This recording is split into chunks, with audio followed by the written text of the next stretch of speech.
வேண்டும். பொறுப்பேற்று இந்த துறை அமைச்சர் முத்துசாமி அவர்களையும் இந்த மாவட்டத்தை பொறுப்பு அமைச்சர் ஏவா வேலு அவர்களையும் உடனடியாக இன்றே பதவி நீக்கம் செய்ய வேண்டும். பொறுப்பிலிருந்து எடுக்கணும் ரெண்டு அமைச்சர்களையும். ஏன்னா இந்த ரெண்டு அமைச்சர்கள் தான் இதற்கு பொறுப்பு. அதே போன்று இந்த தொகுதியின் திமுக மாவட்ட செயலாளர்கள் ரெண்டு சட்டமன்ற உறுப்பினர்களை கைது பண்ணணும். என்ன பொறுத்த வரைக்கும் இது ஏதோ திடீர்னு நடந்த சம்பவம் கிடையாது. அதுவும் சங்கராபுரம் எம்எல்ஏ உதயசூரியன், பேர் உதயசூரியன், 5 முறை எம்எல்ஏ. அவருடைய ஆதரவால தான் இந்த பகுதியில் எல்லாமே கள்ளச்சாரம் காசிட்டு இருக்கிறாங்கன்னு எல்லா மக்களுக்கும் தெரியும், ஊடகத்துக்கும் தெரியும், காவல்துறைக்கு தெரியும், மக்களுக்கும் தெரியும். நானும் இங்கே தேர்தல் பிரச்சாரம் பல முறை வந்திருக்கிறேன். சங்கராபுரம் தொகுதியில் அங்கே மலை இருக்கு, கல்வராயன் மலை. அந்த மலையில் 30,000 வாக்குகள். அந்த 30,000 வாக்குகளும் உதயசூரியனுக்கு தான் போடுவாங்க. காரணம் அங்கே காய்ச்சற கள்ளச்சாராயத்துக்கு இவர் தான் எல்லாத்துக்கும் ஆதரவு. யாராவது அங்கே காவல்துறையில் மாட்டினாங்கன்னா உடனே இவர் ஃபோன் பண்ணி அவளை விடுவிப்பார். ஒருத்தர் காசுறவங்கள விடுவிப்பார், இன்னொருத்தவங்களை வந்து விற்கிறவங்கள விடுவிப்பார். ரிஷிவந்திய எம்எல்ஏ வசந்தம் கார்த்திகேயன், இவருடைய அனுமதி இல்லாமல் இந்த மாவட்டத்தில் எதுவும் நடக்காது.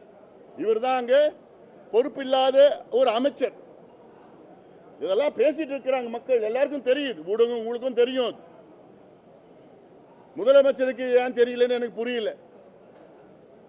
இவங்க சொல்றாங்க மாவட்ட ஆட்சியர் காலையில் வந்து அந்த வசந்தம் கார்த்திகேயன் பேட்மிண்டன் ஆடுவாராம், அவரை பார்த்து வணக்கம் வச்சுட்டு தான் போனோமா. இவர் யாருன்னா ஏவா வேலுவோட அனுதாபி. ஏவா வேலு பொறுப்பு அமைச்சர். இந்த அமைச்சர்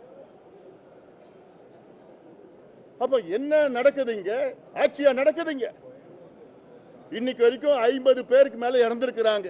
இன்னும் என் கணக்கு இன்னும் ஒரு 20-25 பேர் போன்னு தோணுது எனக்கு. ஒரு மருத்துவர் நான் சொல்றேன். கடந்த ஆண்டு நடந்த சம்பவம் விழுப்புரத்துலயும் காஞ்சிபுரத்தில் நடந்த சம்பவத்தில் அப்போ ஆன்டிடோட் கேட்டேன். அந்த ஃபெமிபிசோல் அது ஆன்டிடோட் இருக்கான்னு கேட்டேன். இல்லை, ஜிப்மரில் மட்டும்தான் இருந்தது, இந்தியாவிலே இல்லை. இந்தியாவிலேயே இறக்குமதி பண்ணுறது ஏன்? உயிரில் உங்களுக்கு முக்கியம் இல்லையா? இது அவமானமா இருக்கு. தமிழ்நாட்டுக்கு ஒரு அவமானம். திமுக ஆட்சிக்கு மிகப்பெரிய ஒரு அவமானம். இது கடுமையாக கண்டிக்கிறோம். முழு காரணம் முதலமைச்சர் எடுத்துக்கணும், இந்த பொறுப்பு அமைச்சர்கள் எடுத்துக்கணும், ஆட்சி அதிகாரத்தில் இருக்கின்றவர்கள். 4 பேர் மேல எஃப்ஐஆர் போட்டீங்கல்ல நீங்க. என்ன பொறுத்த வரைக்கும் எஸ்பி மேல எஃப்ஐஆர் போடுங்க, கலெக்டர் மேல எஃப்ஐஆர் போடுங்க. ஒரு முறை போட்டு பாருங்க, அடுத்த ஒரு மாவட்டத்தில் ஒரு சொட்டு கள்ளச்சாராயம் விற்க முடியாது யாராலும். அந்த பயம் கொண்டு வரணும். யாருக்குமே பயம் இல்லையே. எஸ்பி மட்டும் ஏன் நீங்க சஸ்பெண்ட் பண்றீங்க? கலெக்டர் ஏன் சஸ்பெண்ட் பண்ணல?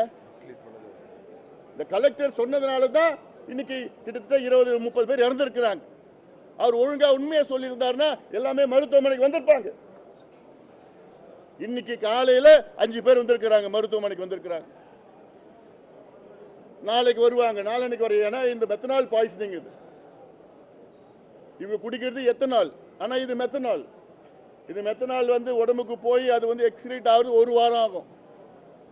ஆன்டிடோட் கொடுத்தாங்கன்னா 10 மணி நேரத்தில் ஆன்டிடோட் கொடுத்துருக்கணும். ஆனால் இவங்க கிட்ட ஆன்டிடோட் இல்லையே.